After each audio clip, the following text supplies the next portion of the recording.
Everyone that has come to the auditorium today here in the museum for our presentation. This is one of our Maritime Heritage Series lectures that we offer throughout the year. Various staff prepare these slideshows and present them here in the auditorium, but as well online over the World Wide Web. So if you are watching from the comfort of your own home or somewhere where you have a Wi-Fi connection, thank you. I appreciate it. I hope that you all will enjoy the presentation. My name is Ben, and I work here at the museum on the education staff. I'll be giving the lecture today. Today's topic is the explosion on the steamer Pulaski. So a steamship that exploded off the coast of North Carolina on June 14th, 1838. So that was some time ago. Now, before I go any further, I just want to let you know that there is another lecture coming up next week, Thursday at 11 o'clock on May 25th. We have a guest speaker for that lecture, and that is Dr. Vicki Thayer. She's the coordinator of the North Carolina Inland and Central Coast Marine Mammal Stranding Network. What that is she leads a group of people that respond to marine mammal strandings. So those are whales and the dolphins that may wash up on the beach. If they can save them, they try to. Otherwise, if the animal is already deceased, they try to discern what and why. They may even perform a animal autopsy, a necropsy, if you will. But Dr. Vicki Thayer will be here next week. She'll be giving a presentation about what the Stranding Network does when responding to whales, dolphins, porpoises, and seals that come ashore along North Carolina's ocean and estuarine shorelines. Dr. Thayer will describe the sequence of events that happen when her team gets a call reporting a marine mammal stranding and what they learn from these animals. So that'll be next Thursday. You can come here to the museum and watch in the auditorium, or you can watch as well online. You can get a link sent to your email if you register through our website, or you can watch on our Facebook page. And it's all free. That's one of the best things about it. All right, I'm going to go ahead and get started here. You'll notice on my title slide that it says this was adapted from a presentation by Andrew Wellborn. So thank you, Andrew, for getting the ball rolling on this slide presentation here. Now, I've changed it over the years. And who was Andrew? Andrew was one of my interns from 2013. He had an assignment to create a program or presentation about something related to North Carolina's maritime history, and he picked the story of the steamship Pulaski. The interesting thing is that at the time, nobody had written a historical fiction book about it. I think that's out now. And as well, no one had found the shipwreck yet. But both of those things have happened since Andrew put together the original slide presentation. So I took that and I've added to it as I learned more about it. And I've changed things along the way and added some pictures and images. And Andrew went off to finish his schoolwork from Hampton, Sydney, and is working somewhere now, I think in North Carolina. Anyway, I'll go ahead and get started. So I think I'm going to switch to a laser pointer. Or on the slide, can you see that? There we go. It might come in handy later. Okay, is this the Pulaski? No, this is a painting of Robert Fulton's Claremont. They say this was one of the first steamships to operate in America and considered the first successful steamboat for passengers. And it ran between New York City and Albany on the Hudson River. Why did I put this in here? I just wanted to give you kind of a background on steamships. I'm no steamship expert. Let's go ahead and clear that up right now. But what I'm trying to do is kind of paint a picture here of steamships and travel in the United States and things that were going on. And then I'm going to go into a really in-depth story of the Pulaski, what happened to it in the events of that night on June 14th in 1838. So just some of these early slides, if you'll bear with me, they kind of talk about steamships. So this was a painting of the Claremont. The first voyage down the Hudson River was August 7th, 1807. Now, the first successful steamboat, they say, was actually built in 1783. It was called the Pyroscape. I'm not sure if I'm pronouncing it right, and I'll probably mess up the name of the designer and builder as well, Claude Francois Dorothée of France. Now, much later, and even after the Claremont, the first steamship to cross the Atlantic was the SS Savannah. This trip occurred in May of 1819, departed Savannah, Georgia, and the vessel almost made it completely across the ocean on steam power, but I guess they ran out of coal, which was firing the engine or boiling the water to create the steam. And they finished up the trip to Liverpool. They made it just off of Ireland, but from there they made it to Liverpool under sail. So even though these ships had steam engines, they also had sails. Here's a in-depth diagram of the side lever steam engine. Do not worry, there will be no quiz after the presentation, so I don't expect you to retain any of this. I don't remember any of this. If you want the detail, I can share it with you, maybe by email or something. But this was a diagram that I found from that time period, and it tried to explain how this worked. It goes into, all these parts are lettered here. A is the single vertical cylinder containing a piston. The single steam powered piston with a long connecting rod drives the side lever up and down through an exterior connecting rod on the left. The massive forged iron side lever T and connects to one end of the connecting rod. On the other end of the connecting rod is the crankshaft I. The crankshaft plus connecting rod converts the side levers up and down motion to rotary motion to power the paddle wheels. The shaft labeled J is part of the crankshaft that connects to the paddle wheels, and so on and so forth. Anyway. I'm sorry. Just remember, there'll be no test. Okay. The first steamboat built in North Carolina was the Henrietta. It was completed in April 1818 and was launched on the Cape Fear River in Cumberland County near Fayetteville. This is a news clipping that you see on the image here from the New Bern Sentinel, published May 16th, 1818. The 100-foot side wheel steamer was built under the supervision of James Sewell. He named the vessel after his daughter. The Henrietta made regular runs from Fayetteville to Wilmington. On the newspaper clipping there, it says the steamboat Henrietta was launched near Fayetteville on the 30th of April. She's owned by Mr. Sewell and is intended to run between that place and Wilmington 3 times a week with freight and passengers. And I believe that there have been several vessels along the Wilmington waterfront over the last 50 or so years that have taken the name Henrietta in honor of this first steamboat, I think. Here's another North Carolina steamboat. North Carolina's second steamboat was built by Otway Burns of Onslow County. You might know him as the privateer from the War of 1812. He's buried on Ann Street here in Beaufort. This steamboat that he built was launched May 6, 1818. The Prometheus operated as well on the Cape Fear River, except it made runs from Wilmington to Smithville, which is present-day Southport.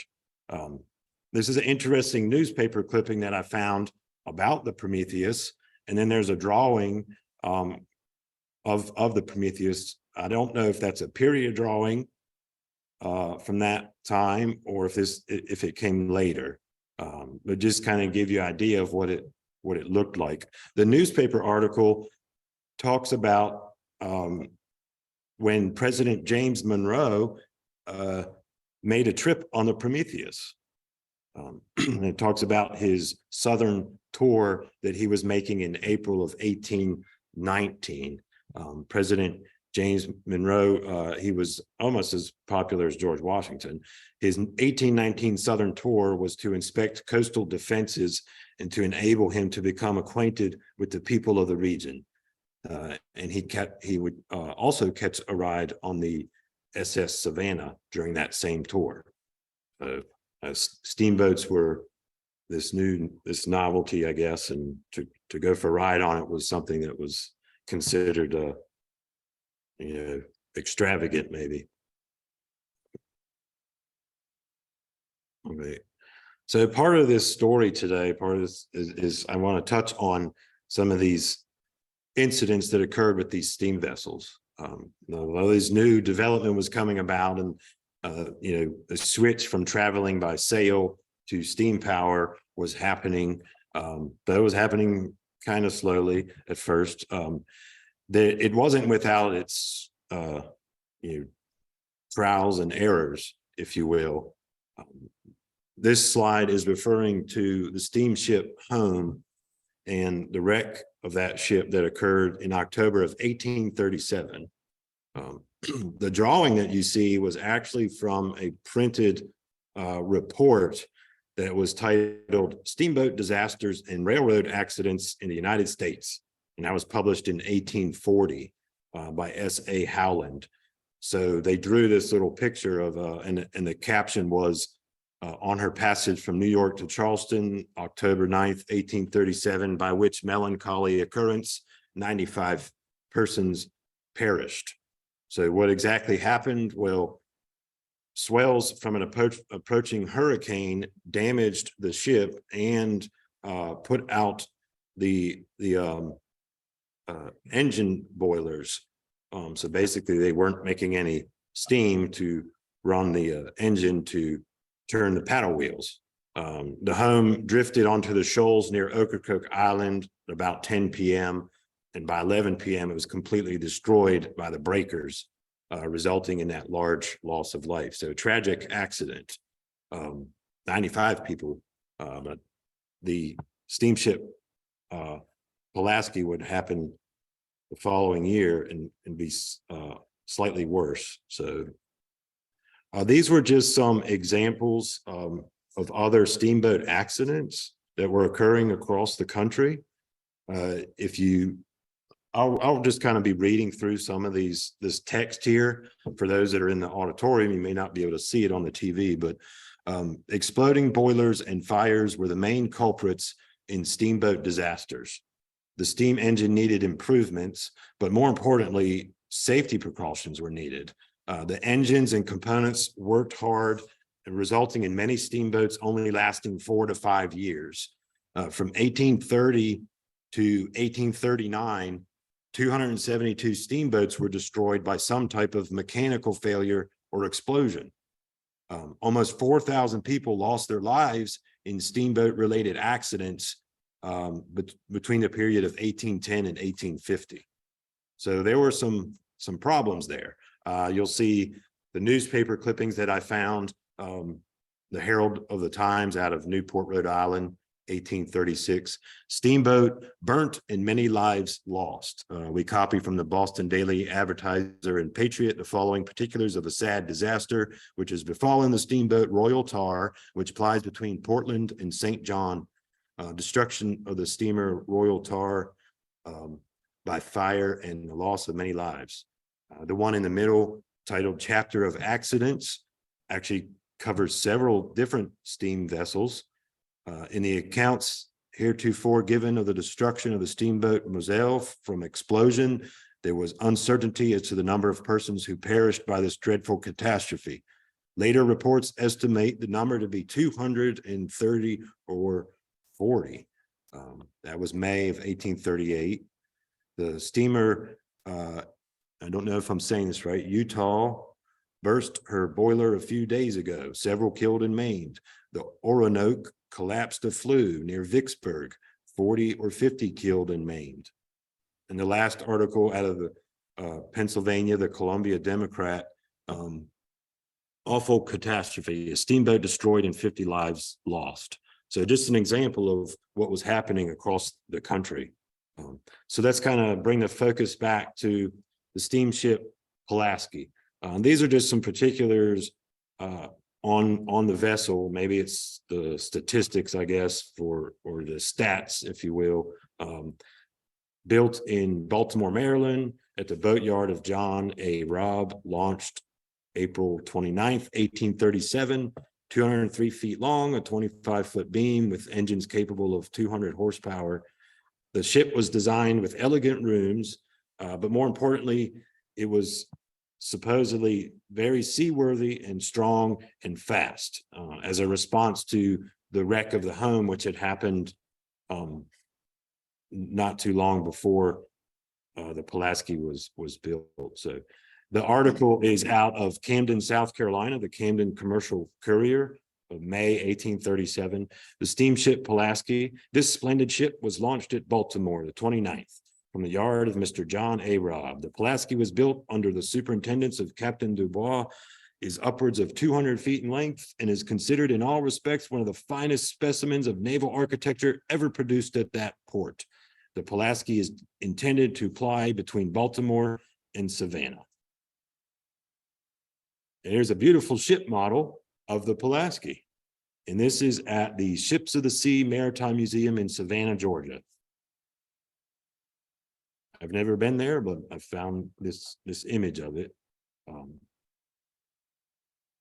we zoom in on the side wheel there. Why was it named a Pulaski? Well, it was named after this fellow, Casimir Pulaski, a Polish military commander who fought against Russian domination of the Commonwealth of Poland. He was driven to exile, and he was actually recommended by Benjamin Franklin to come fight for America's independence, trying to recruit him to come help us.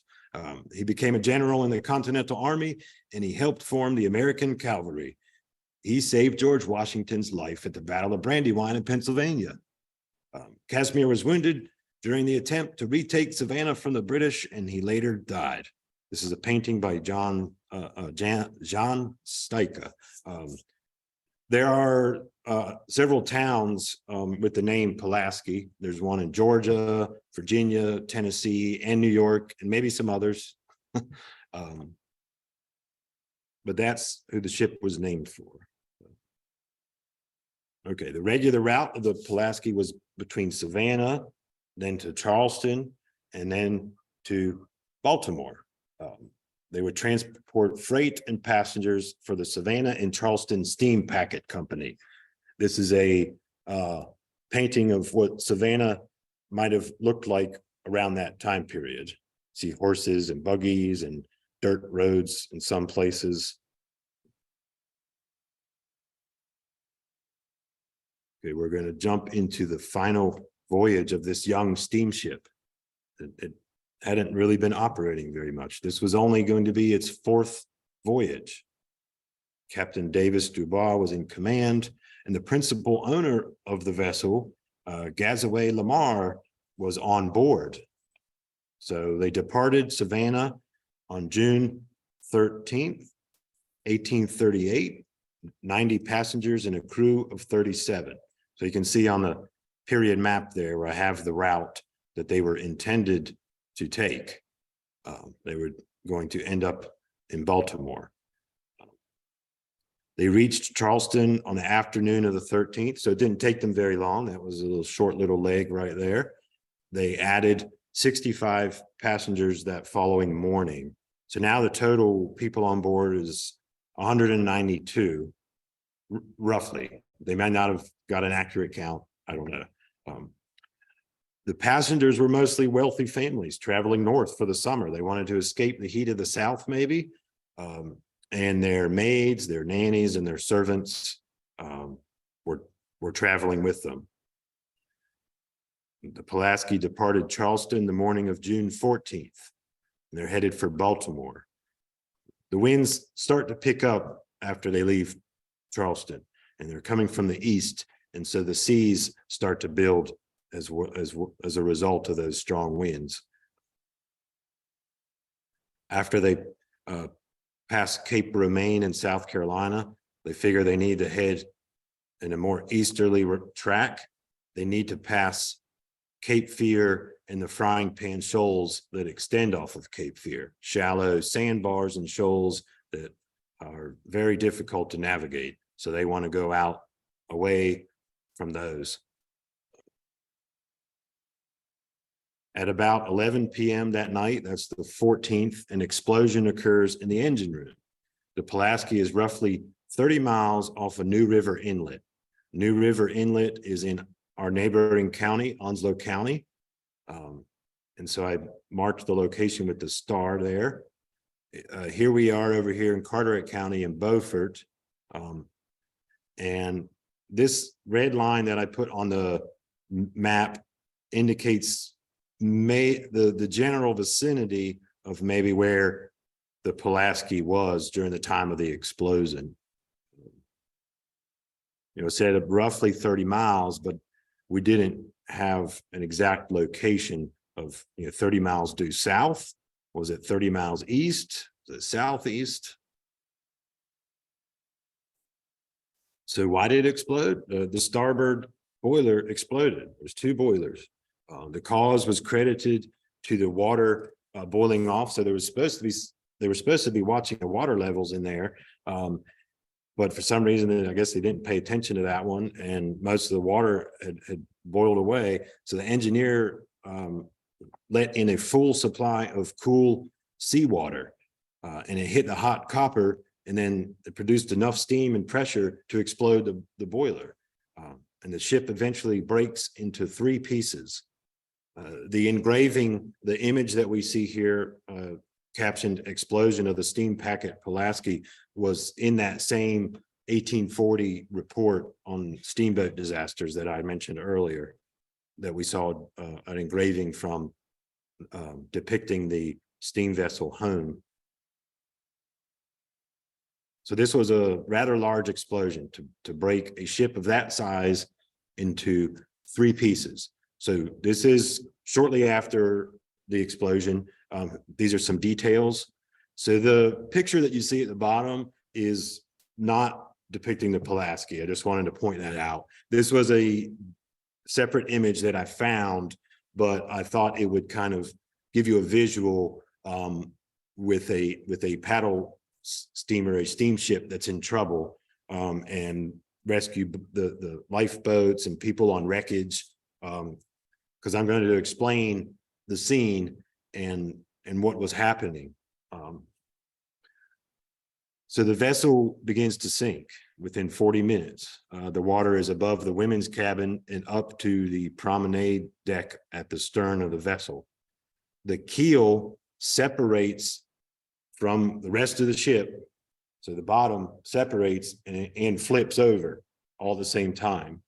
The top part of the ship, which had the deck, the cabins, and the wheelhouse, splits in the middle. So that's how we get our three pieces. We've got the keel, and then the top half of the ship is now in two separate pieces. The bow section remains upright, but the stern section starts to tilt vertical and then starts to fall to pieces. Mostly women and children are on the stern section. Their rooms were closer to that end of the ship. The keel and the engine sank within 45 minutes of the explosion. You now have a keel that has engine components, some of the heaviest things there on it, and the water has just swamped over them, and that piece sinks rather quickly. 90 or so of the people on board died in the initial explosion or drowned when they were thrown from the ship. Survivors, the following slides, I'm going to go into detail about the survivors from this explosion. So 9 people end up in the starboard small boat, 11 people end up in the port side small boat, 18 will be on the bow section, and 23 on the promenade deck, which was from the stern. 30 to 40 people are clinging on to floating debris. And remember, this is in the middle of the night. So it's dark, it's stormy, the waves are rough. The water's pretty cool. even though June sounds like, oh, that would be great. I mean, early to mid-June, our water's still a little cool. I mean, you can swim in it in trunks, but to be exposed in it at nighttime for hours, different story. So June 15th, the day after the explosion, of those two side boats, the port and starboard side boats, the mate Solomon S. Hibbert and James Hamilton Cooper take command of those two boats. So the boats eventually have 11 and 12 people in them. I don't think that they didn't have time to launch those boats right there before the explosion. They didn't know it was going to happen. Most people were asleep. But the boats were found floating nearby, and these people were able to get in them. There were 4 boats total. You might ask, well, why were there only 2? But there were 4 total, but one of them blew clear and away, so far away that I guess they didn't see it. And then the other was too dry. So when a wooden lifeboat like that gets dry, the boards shrink and then it can leak. So that's what happened. That boat sank. So these boat, they reported that these 2 reported that they stayed on the scene until about 12:30 a.m. But another account says that they stayed till about 3 a.m. trying to find people. But it was dark, it was stormy, the waves were big, it was windy. They probably had trouble finding anything. They began to paddle to shore. So one of those boats, they pick up 3 more people. So one of them actually started with 9 in there, but they pick up 3 people, and that's why they end up with 12. That's the starboard small boat. So after 13 hours of rowing with a stiff southeast wind, they start to see the beach. So a southeast wind is blowing them towards the coast. The wreck happened off of New River Inlet. I don't know if you can see on the map too well, but there's New River Inlet. So they're out here, but then they're drifting some, and the southeast wind is blowing them back towards the shore, which is great. That's the direction they need to go. So they row for 13 hours. And that southeast wind is helping them along. They see the beach near Stump Inlet. So it's on this map as Stumpy Inlet, but it's southwest of New River Inlet. In the early afternoon, so that they've been paddling for some time. It says by 3 p.m. they make it near the breakers. The surf was too rough upon reaching the shore, and that's probably a result of that onshore flow, that southeast wind. And though they preferred an inlet for safe passage, they wanted to go through the inlet, but they didn't. They would have to row more to get through there, and some of them just gave up. They refused to row anymore. So Mr. Hibbert and Cooper reluctantly make for shore, and Hibbert's boat would go first. It capsizes in the surf. 5 people drown. So there they almost made it to the beach, but because they didn't want to go a little farther and go through Stumpy Inlet and find safe passage, they said, we just want to get right over there. Five more people died. Six in that boat make it to shore. Cooper's boat would attempt a landing 3 hours later. I think after seeing that happen, he was probably like, no, we're going to keep paddling. Look what just happened. So just before sunset, but it doesn't matter, they capsize as well. So these were some notes from when the second boat capsizes. And finding himself in the water, Mr. Cooper noticed Mrs. Nightingale disappear. She was apparently in that boat. He then felt something at his foot, and he reached down and he found it to be someone's long hair, and he pulled her to the surface. So they're still in there in the surf and the waves. And he brings her to the beach, and that was Mrs. Nightingale and her 7-month-old child that had been lashed to her for fear of drifting away. So she took her 7-month-old infant and strapped the baby to her, but the boat capsizes. She goes down. She can't swim. Mr. Cooper grabbed her by the hair and gets them both to the beach. And with help from those who did survive from the first boat, everyone in that second boat makes it to shore, including another woman and child, Mrs. Fraser and her child. So the 16 survivors are safely on shore. They put the women and children on the edge of a sand dune there. Keep in mind, this time period, it's not, these are pretty desolate areas along parts of our coast. There weren't vacation homes and beach houses on this stretch in Onslow County like there is today. So there wasn't really anybody around. And then they want to keep the women and children warm. They put them on the side of a dune. They cover them with sand. And then they start to try and find help. And they eventually, someone makes it to the property of Mr. Sigley Red of Onslow County.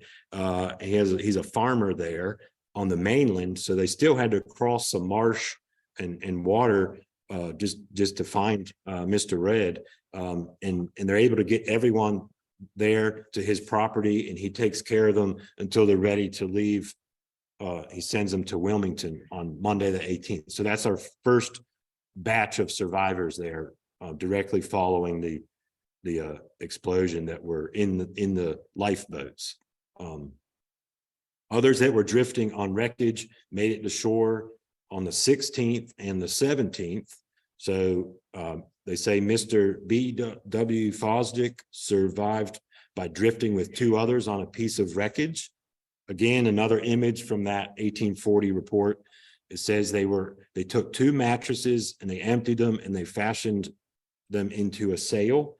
They found a tin floating and it had soggy cake inside, and they supposedly ate some of it. I don't know. A small keg was retrieved, but its contents of gin were spoiled with salt water. The wind and the seas increased that Friday night, the 15th, with waves washing over their raft. And at 6 a.m. on the 16th, they spotted land. And at 4 p.m., they reached the breakers. And by the third wave in the breakers crashing on them, their raft is broken apart, but they managed to be pushed into shore near New Inlet. So New Inlet is much farther south than New River Inlet, not to be confused with New River Inlet. So some other particulars on some of the people that were floating on the wreckage. Mr. Merritt loses his wife and child after the promenade deck breaks from the stern section. He regains them in the water, holding his wife, who was holding their son. A young boy of 12 years old finds the couple and clings on to them as well. Mr. Merritt convinces the young boy to climb to a piece of wreckage and to take his child so he can support his wife. At this time, a large man grabs onto Mr. Merritt and begins to drag him down underwater. Mr. Merritt pushes his wife toward the safety of the floating wreckage, and he has to figure out, how am I going to get rid of this man that's pulling me down? We're both going to drown. So what he does is he actually submerges himself and he says, all right, well, if I go down, he's going down, and he's not going to like that. He's going to let go of me. And that's what happens. And at this point, it's, everyone for themselves. He tried to get his child with that young boy and send his wife over to that wreckage, but now he's struggling for his own survival. He eventually, so he resurfaces, that man lets go, but Mr. Merritt could not locate his family after that. Remember the waves and everything sloshing around, it's dark. He eventually comes across a hatch to float on, and he encourages another man that's swimming nearby to join him. They later find a larger piece of the wreckage to better support them, and they drift to shore on Sunday the 17th after almost perishing in a storm that happens that Saturday. So he lost his wife and his child. But he makes it to the beach. He's able to get to his feet, and he went in search of help, but he only found an empty fisherman's hut. So fishermen would set up these little huts along the beach when they go out and set their nets and try and catch fish and then bring them back to town. So he passes out there inside the hut from exhaustion, and he wakes up, and there's three fishermen that are getting a fire going. They're trying to warm him up. And he tells them, hey, there's another survivor that I washed up on the beach with. He's out there somewhere. And they go look for him. They couldn't find him, but it was because another farmer in the area had heard about the wreck somehow. This is several days later, so I guess word was getting around, or maybe he knew Mr. Red, who had found those other survivors, and this other farmer goes out and finds this man that was trying to climb over a sand dune from the beach, and he helps him out. So I'm going to turn to focus on those two larger pieces of the ship. This is going to be the bow section, the story of those that were on the bow. 18 people initially floating on the bow section of the ship, all men, including Captain Piercing, a sailing master of the ship, and one boy of 12 years old. They fashioned a makeshift raft from the remaining planks. So 4, maybe 5 more men that were floating on debris joined them that Saturday morning on the 16th. The wind had been southeast, remember, since the accident, and the raft comes in close to shore that Saturday afternoon, but the surf, remember, it's too strong. But then, so they I guess they're concerned about going in through those waves. But then by Sunday morning, the wind shifts northeast, really strong, and starts to blow them along the coast, and they're being pushed southward now. A storm comes up, the wind switches northwest, and then that pushes them back out to sea. So they're at the mercy of the weather, really. But by Monday morning on the 18th, the winds finally subside and the weather clears up some. The winds are now light out of the southwest. These people would eventually be rescued by a passing schooner on Tuesday morning, the 19th, 5 days after the accident. So a rescue at sea. At the time of the explosion, the schooner Henry Camerden was headed from Philadelphia to Wilmington under command of Captain Eli Davis. The crew on the schooner spotted the bow section of the Pulaski the morning of the 19th. This was about 15 to 20 miles north of that New Inlet. So New Inlet is actually just south of Masonboro Island and Carolina Beach, and closer to Cape Fear. The rescued survivors reported seeing the other large section of the wreck, so the promenade deck from the stern, the previous day. So this is just a summary of reports from the survivors from the bow section. Major James P. Heath was swept into the sea as the boat was sinking. A rope happened to get caught on his leg, which he used to pull himself back to the deck, the bow section, as the Pulaski was now in 3 pieces. Captain Pearson also ended up on the bow after clinging to a plank and making his way to the larger piece of wreckage during the night. So the morning of the 15th, he begins to secure the bow section from further disintegration with help from Major Heath. The days were hot, the nights were cold, and many only had their shirts and pants on or what they were sleeping in the night before. After coming close to shore and being blown back out to sea, some of the survivors on this wreckage feel they may have to resort to sacrificing themselves for others to live. So I think what they meant from those reports was that they said, well, if I die, then someone can eat me and you won't starve to death. But Major Heath is like, whoa, no, we're not going to do that. We're going to make it. We're going to survive. We don't know how, to stay strong. Sunday morning, they attempted to use their makeshift sail to catch rainwater for drinking. The seas are so rough, they mostly get salt water. By Monday, delirium, dehydration, fatigue, starvation, and unconsciousness was starting to affect many of the people. As Captain Davis of the Henry Camerden pulls close on Tuesday morning, he shouts through a trumpet, "Be of good cheer, I will save you." And that's what they hear, and they're rescued. Survivors on the promenade deck from the stern. So this is a little summary of those that were on the other larger piece from the Pulaski. The morning after the explosion, the 15th, there were 23 survivors on this section, 14 men, 6 women, and 3 children. Rebecca Lamar and brother Gazaway Lamar, plus 2 of his children. He lost 4 of them in the explosion.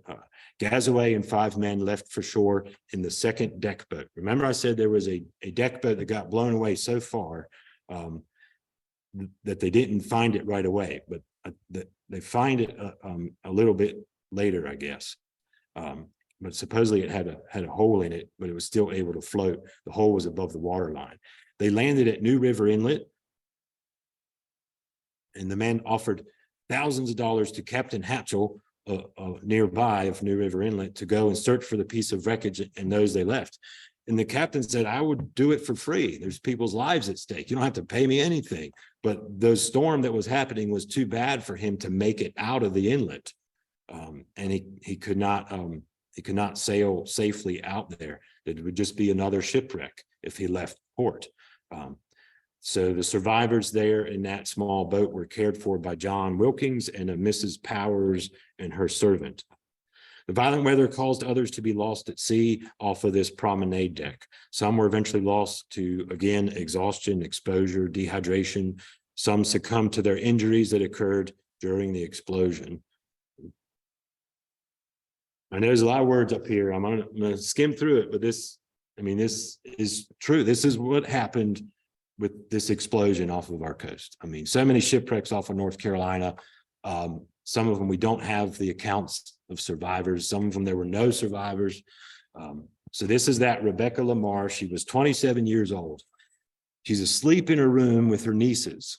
The explosion jars them awake, and everything slides around in the room, and they want to get out of the door, but a bed is blocking the door. They're not strong enough to move it. The ship rolls, or at least the part of the ship that they're on, and the bed slides away. They're able to get out the door. They enter the hall to find a man with injuries sustained from the blast. I don't think he makes it. He can't get up to the deck. She goes to her sister-in-law's room to meet with her, their nurse, and her 4 nephews, and one was an infant. But remember, a lot of them do not make it. After making way to the deck, they find her brother Gazaway. All are seated in one of the lifeboats. So they were able to get into one of those lifeboats, but the ship breaks apart. They fall into the water, and only her and her brother and one niece and her 2 oldest nephews regain the stern section of the ship. As the stern begins to tilt vertical, they climb towards the top. It is estimated there could have been upwards of 80 people on this section by now, only to have the promenade deck from that section break and plunge into the ocean. Now they're back in the water. Rebecca, her brother, and several others managed to get on the floating wreckage of the promenade deck.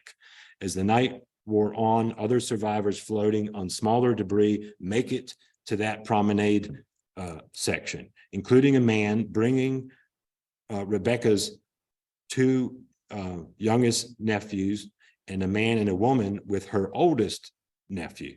So now she has 3 of her nephews make it there. The rest of her relatives are lost. Those on the promenade heard others calling for help, but could not see them in the darkness and high seas. The next morning, the small lifeboat that was blown from the ship in the explosion drifted up and was secured. That's the one that had a hole in it, but the hole was above the water line. That's the one that her brother leaves in and makes it to New River Inlet and tries to pay a ship captain to go find survivors. Mr. Noah Smith and another man arrive on the smaller makeshift raft and come aboard.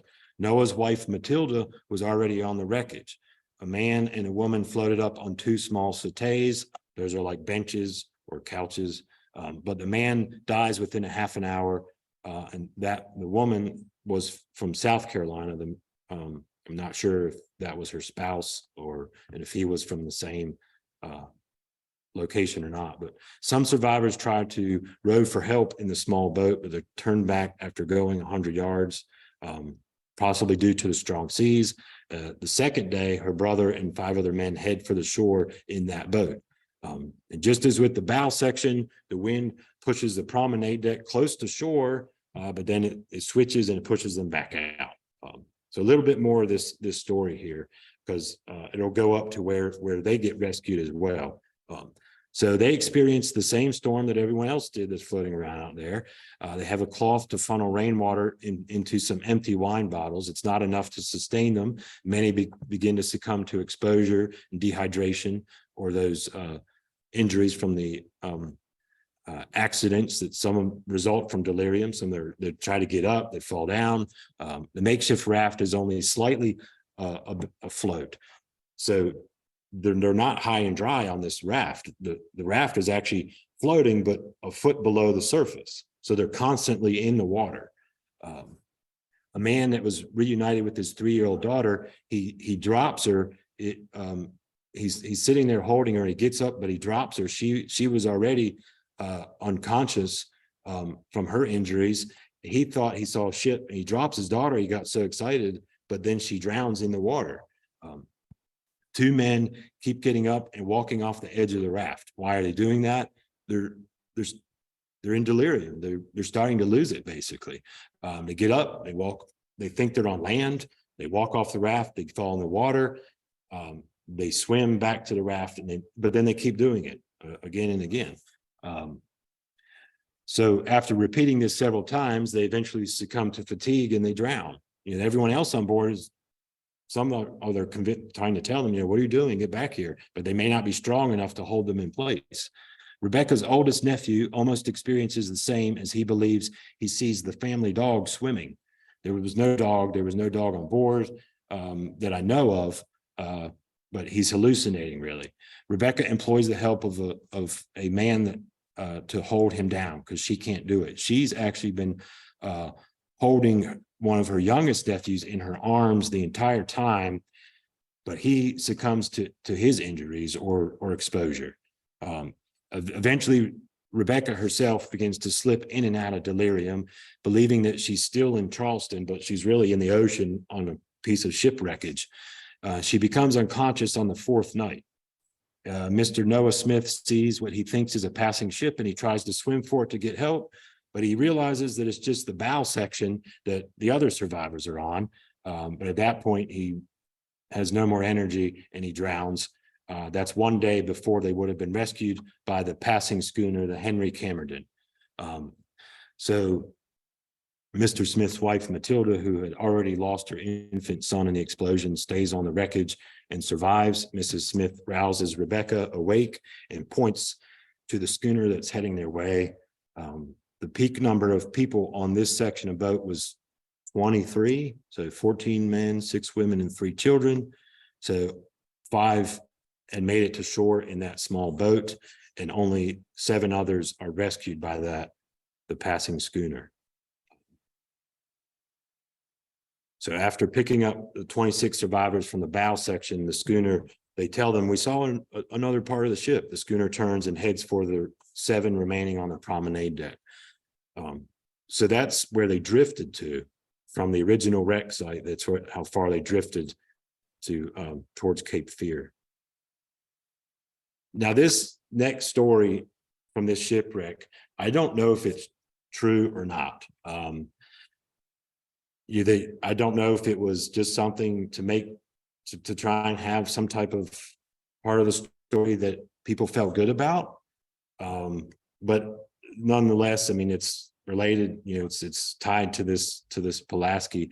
They say that there was a Mr. Ridge on the vessel.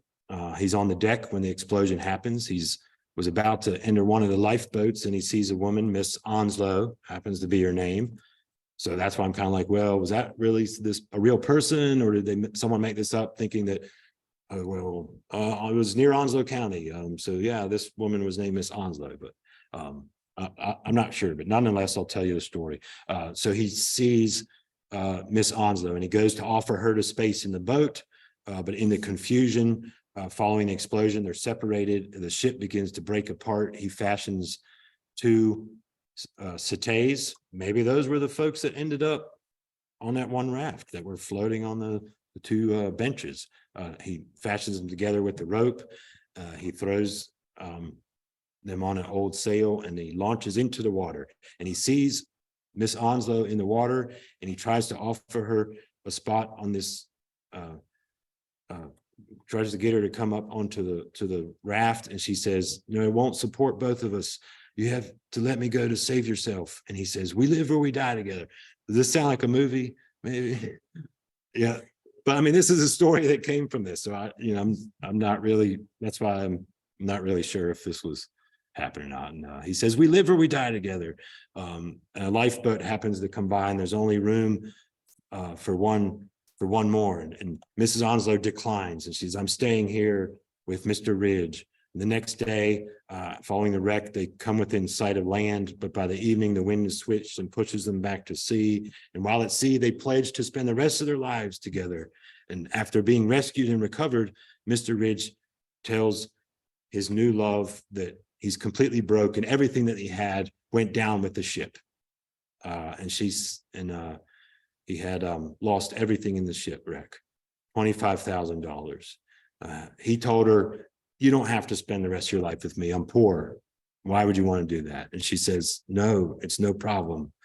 I'm actually an heiress to a wealthy estate, and I stand to inhabit $200,000. And so they get married.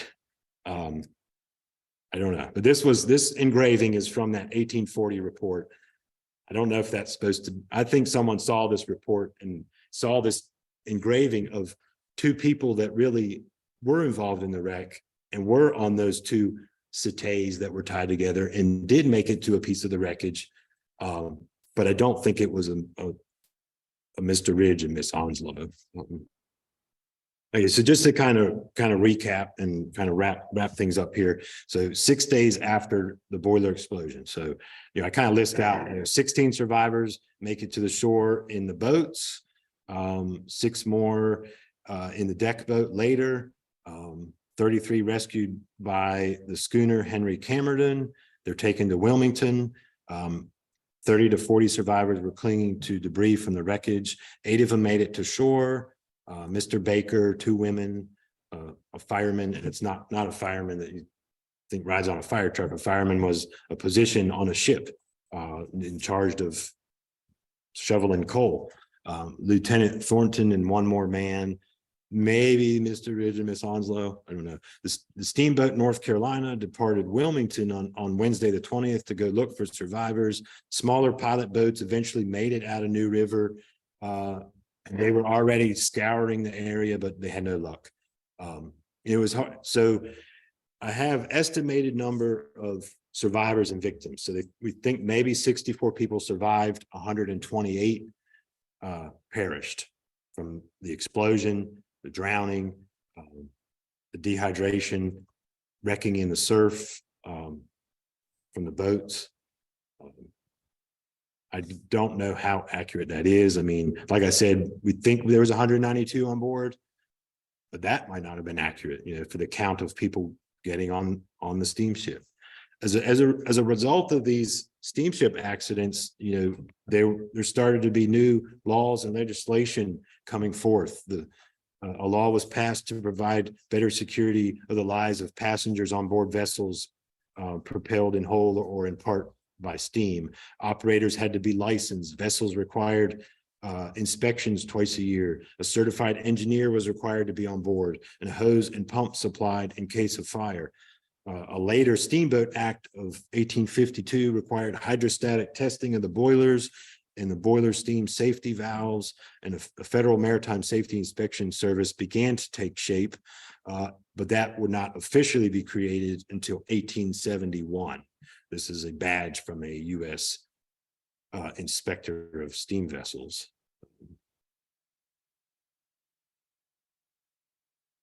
So in 2018, this Blue Water Ventures out of Cove Springs, Florida, announced that they discovered the wreck of the Pulaski, about 40 miles off the North Carolina coast. Divers retrieved 115 gold and silver coins, keys, wall sconces, tags, a pocket watch, silverware, a candlestick holder, and the ship's anchor. In 2021, along with another operation, the Endurance Exploration Group, they filed for a 2-year extension to continue work at the site. So as many the passengers were wealthy that were on the Pulaski. None of the baggage cargo was saved. It was estimated that $150,000 of banknotes and coins, as well as $10,000 worth of watches and jewelry, all went down in the Atlantic. The estimated value today would be $3.8 million. This was a clipping, off the internet from the Maritime Executive News out of Plantation, Florida. But that's a tag, I guess, that maybe came off of the ship. I don't know if it was something they put on luggage or cargo or what, but you can see it says SB Pulaski. Divers confirm the location of the wrecked steamship. I don't know where any current diving and recovery stands, and I don't know what will happen with the material. I hope that some of it maybe ends up somewhere on display so that the public can see it and learn about this particular event as part of our history. There is a monument on Edisto Island in South Carolina at the Presbyterian Church to the memory of the persons who perished on the wreck of the steamboat Pulaski, which was lost by the explosion of her boiler on the night of the 14th of June, 1838, off the coast of North Carolina, 45 miles south of Cape Lookout. So there were 8 of the people that died in that incident who were members of this church, and that's why this monument was built. That was why it was put there. So that is the story that I have that Andrew Wellborn put together and I elaborated on, and we show this from time to time. It's now been recorded, so it'll be available on our YouTube page. I've not read this book that's out. I might sometime. You read it. Did you like it? Good. I heard it's great. Yeah. The promenade section. Mm-hmm. Rebecca, whatever her name was. Yeah. Rebecca Lamar. Her recollection. Okay. Yeah. I mean, and a lot of these details were published in papers following this event. And that's how I got it. I did, historical archives. People are scanning old newspapers and putting them up, and they're available. You can search them too if you want. So you have to just scan. You have to take the time to go through them and read them, and your eyes start to get blurry. But that's imagine where the author for this book that's out about the Pulaski got some of the same information, and some people have written about articles about it and such. But I tried to get as much as I could, and maybe I'll find more stuff someday and add it to this. So I hope that you all have enjoyed the presentation, and I hope that you enjoy your visit here to the museum today. I don't know if I have any questions from anybody online, if anyone's still watching there, but if not, otherwise, thank you for coming out and have a great afternoon.